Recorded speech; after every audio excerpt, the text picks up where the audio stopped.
what's going on? Your T.I.E here, stands for Together Individual Entertainment. Okay, so I want to give you a few updates first before I get into the last chapter of The Magic Tree House number 30, Haunted Castle on Hallows Eve, and of course the next page of our countdown to Halloween. So here are the updates. So, because of the shortage of staff on Thursday, once again, I'm not going to be on Voodoo. Well, actually, Voodoo Bayou and the Kennywood Fan Fall Fest won't be open on Thursday nights because of the shortage. So, Voodoo Bayou crew is going to be probably spread out a lot of places, or probably going to be in the same haunt as they were last time. I was in Malice last time, but I'm just letting you know that we could be like anywhere on a different haunt or whatever. Also, you might notice that on the Kennywood website, we're not going to be open on November 18th or the 19th. Well, that could change. We might open on the 18th and 19th of November. Reason? I don't know. I was so looking forward to finally doing something nice for my mom's birthday, since her birthday is on November 18th. But unfortunately, every single time I try to do something or try to spread a little happy birthday cheer or whatever, this has to happen. I'm always working on my mom's birthday weekend. I'm always doing this and that. And I really was hoping we wouldn't have to open up on the 18th and 19th. But as always, Kennywood's going to give you a last minute resort once again. And this is not going to be Kennywood's decision. This is going to be Palace Entertainment. Palace Entertainment has gone too far and not giving us 3 weeks off instead of 2. I mean, it's like, they don't care.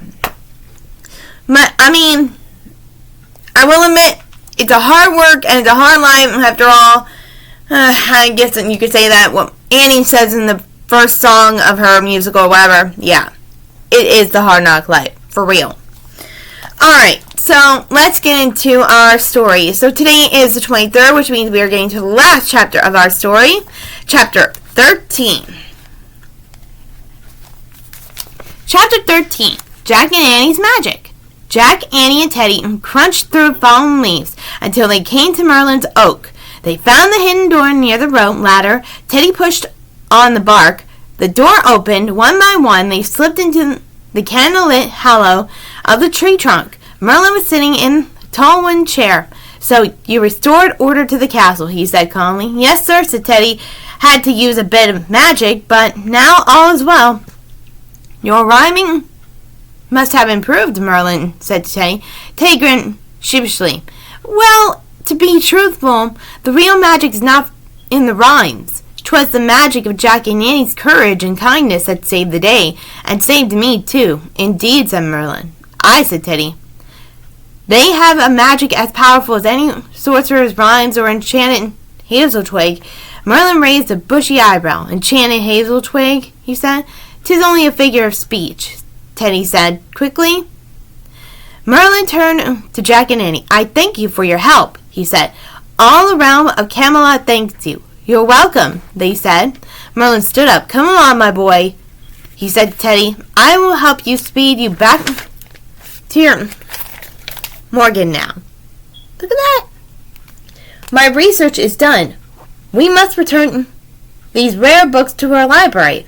He reached down and picked up a stack of ancient-looking books from the floor. He piled them into Teddy's arms. Teddy turned away awkwardly. With his books, then he and Jack and Annie followed Merlin out of the heart of the oak. The sun had risen higher in the sky. The wood was still. Teddy peered over the top of the books. "I suppose we must say goodbye now," he said to Jack and Annie. "Well, we will see you again," asked Annie. "When duty calls, I suppose," said Teddy. He looked at Merlin. The magician smiled. "Will you be able to find your way home all right?" Teddy asked them. "Oh, sure," said Jack.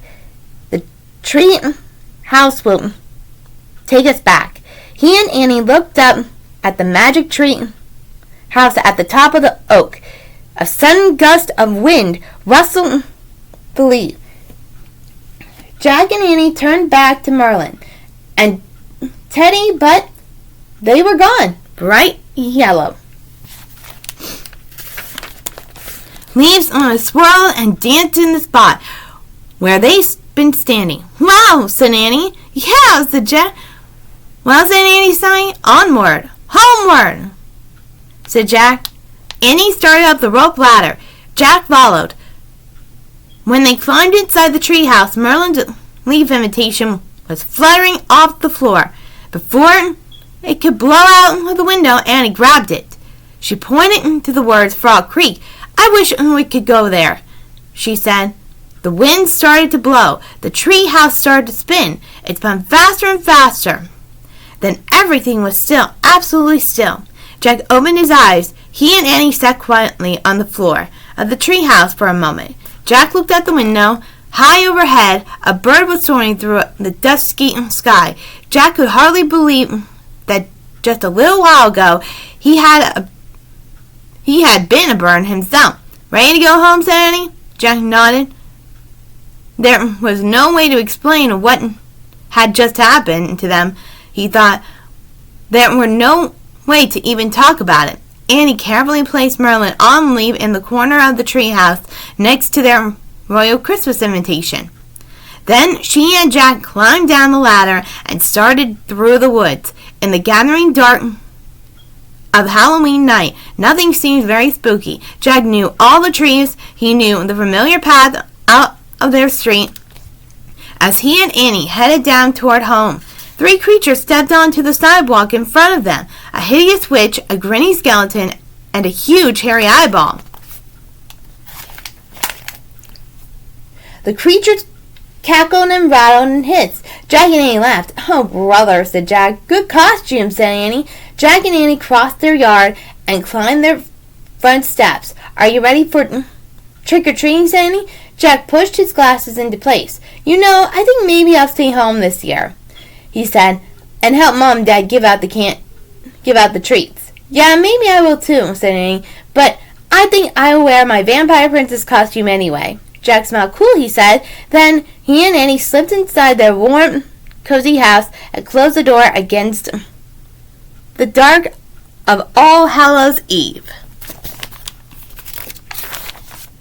Alright, so that was the last chapter of Magic Tree House Haunted Castle on Hallows Eve from Mary Pope Osborne. That was such a fun adventure, don't you think? Alright, so you're not seeing the rest of the chapters first. You need to watch those first chapters before you get into that. Okay, now it's time for the countdown to Halloween. And let's see what number 8 is. Soon, a jack-o'-lantern. Soon, we're at the haunted house that sits up on the hill. 8 jack-o'-lanterns line the steps. They give us quite a chill. Okay, so that was a countdown to Halloween. And like I said, keep following Kennywood, keep following me, keep doing what you're doing, because everything I said, well, it's crazy, but you never know, it's hard to imagine things, but still, it's part of life, right? So this is Ty saying, Happy Halloween! Bye!